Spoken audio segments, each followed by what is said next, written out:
Hey everyone, it's Hailey, and today we are in a little bit of a different area. We are actually out and about because we are with the author of Frostblood, Elly. So thank you so much for coming and visiting my channel today. How are you? I'm good. Thank you so much for having me. I'm so excited to be here.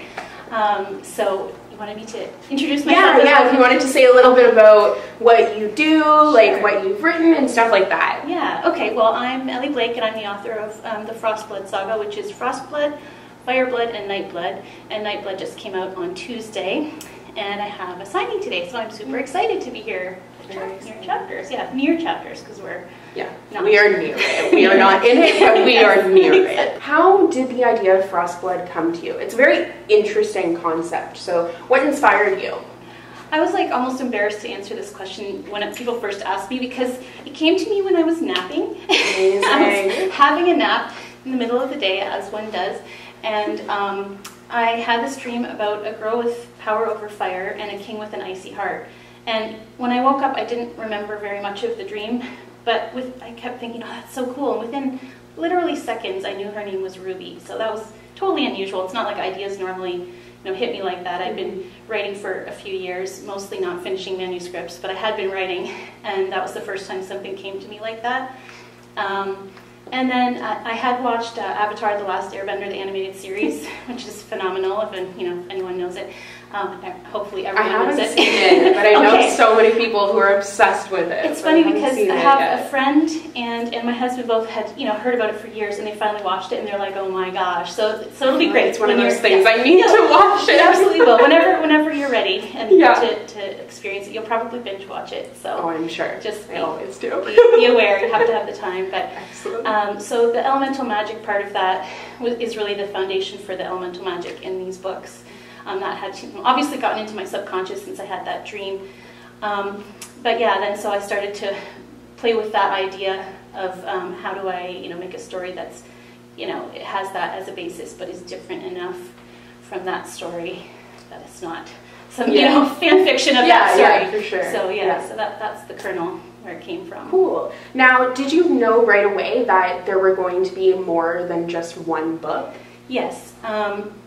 And I think it's because in YA fantasy and maybe in YA in sci-fi and fantasy at the time, just trilogies were common. They always are. And it was like, well, why not? Try to sell a trilogy if you can. So the logic at the time, and I don't know if this has changed at all, was sort of like write the first book as a standalone, and then so that has a complete ending, and say that it has series potential, so you can plan it that way. And so that's kind of like what I had planned to do.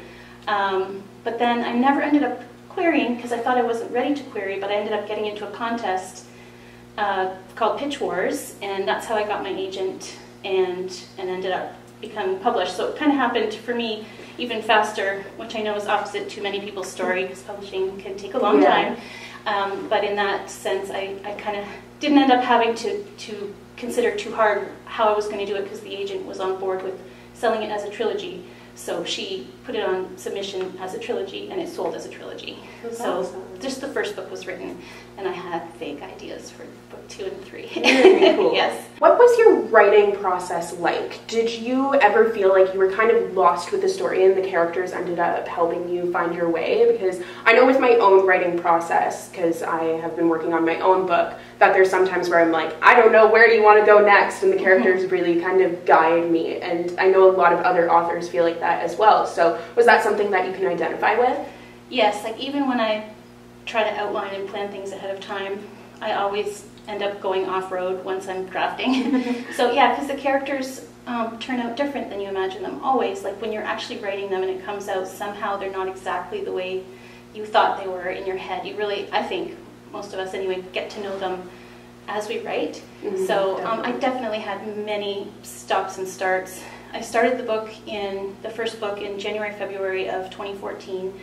And then in the spring, I kind of stalled. I didn't have an ending yet, but I went to a conference and I pitched it anyway because I knew I was close to the end.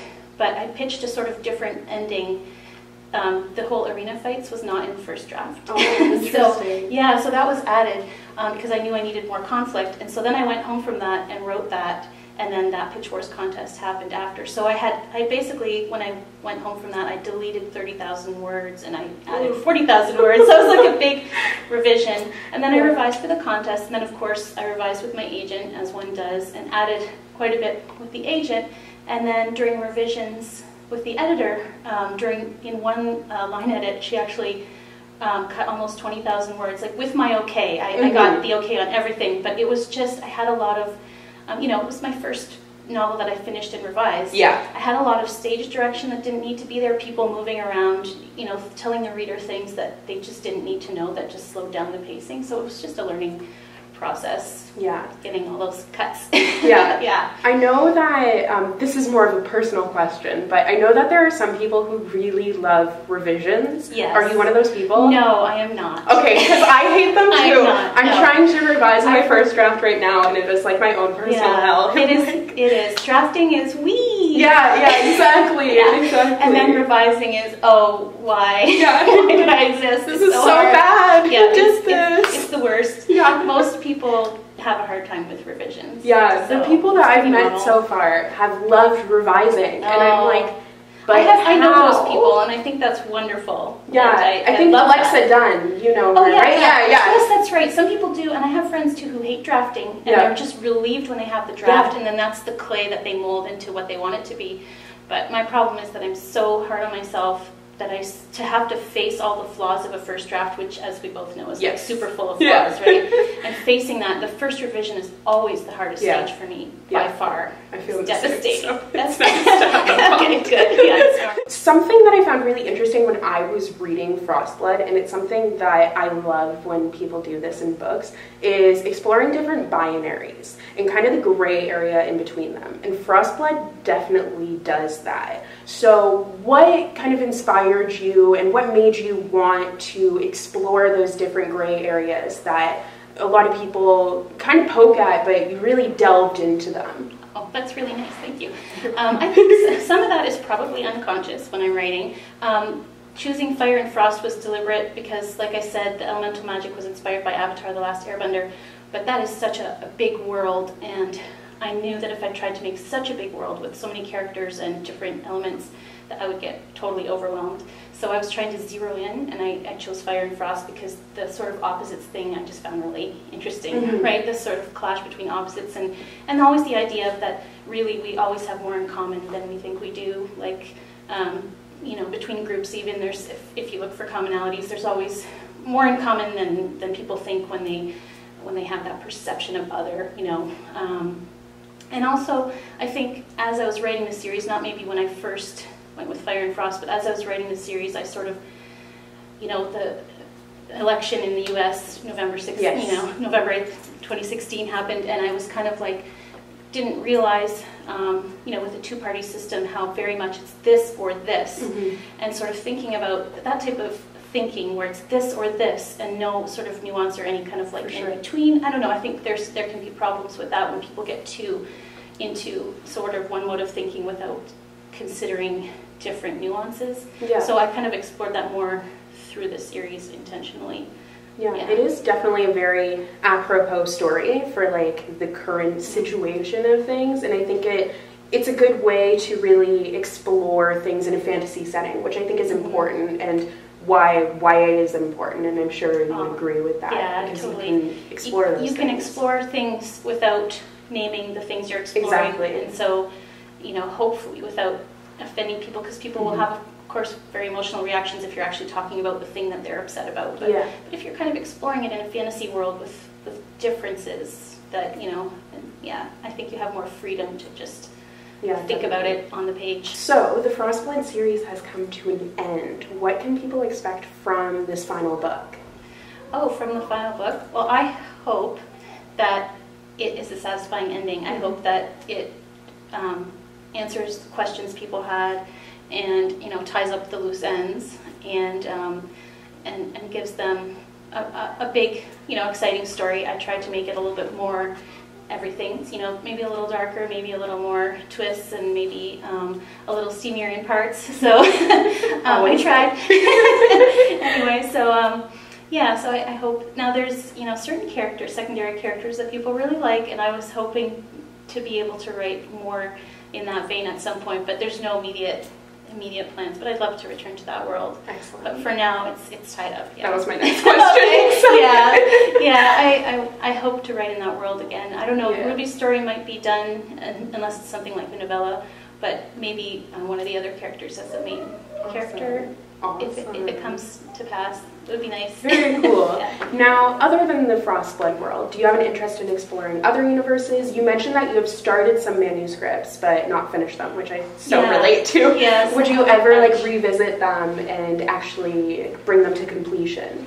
I have thought of that. I've gone and taken a look at some of my old projects, and I think there's a couple of them that I liked the core idea. But of course I learned a lot over the years writing, and so my writing has developed, and now I can see that it needs basically a rewrite. So it'd be kind of like starting from scratch.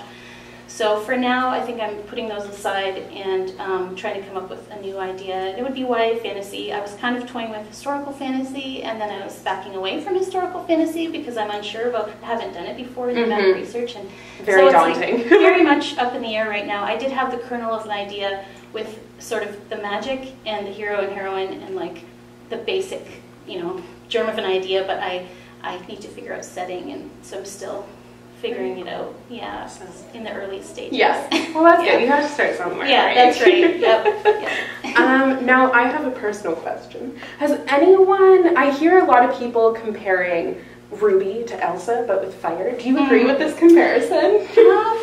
I have to think about that. I never thought about that, actually. I mean, the difference, I guess, I'm thinking about how Elsa kind of goes off on her own, and Ruby doesn't really do that, and I'm thinking about, like, the story arc. The funny thing is, too, I had not seen Frozen when I wrote Frostblood. I hadn't seen it yet, and people were like, oh, that's like Frozen, and I'm like, I don't even know this movie yet. I haven't seen it. I watched it after I'd written it. Yeah. And some of the books, there's a book that my books are compared to that wasn't even out yet when I wrote the first book, so it's like, it's just coincidence, but I don't know. I think they both have to learn how to embrace their gift, and they start out thinking it's somewhat bad. Like in the first book, Ruby's really afraid of herself. Like she's afraid of that she's going to hurt someone and that she's going to lose control, which she does. And so they both do have that kind of similarity where they have to embrace who they are. So I think they're similar in that way, that they're really more powerful than at first they want to be, and they have to learn how to master that and embrace it. So I see that parallel for sure. Yeah, I think it's like Frozen in like the best possible way. That's cool. It makes me so happy. I like that. Now, if she were to be a Disney princess, who would she be? Ooh. I don't know. That's really tough.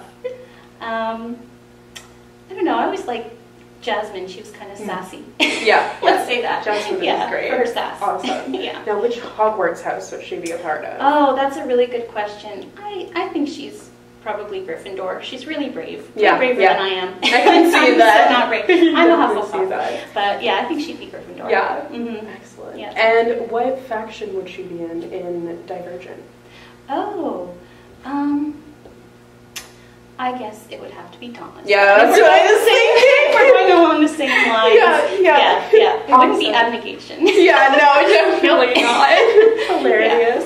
Well, thank you so much for joining me today. NIGHTBLOOD, like I said, it came out last Tuesday. I'm not sure when this video will be going up, but it will be in stores and available for you guys to purchase whenever it does go up. So thank you so much for being here today. Thank you so much. Yeah, it was so nice to meet you again. You too.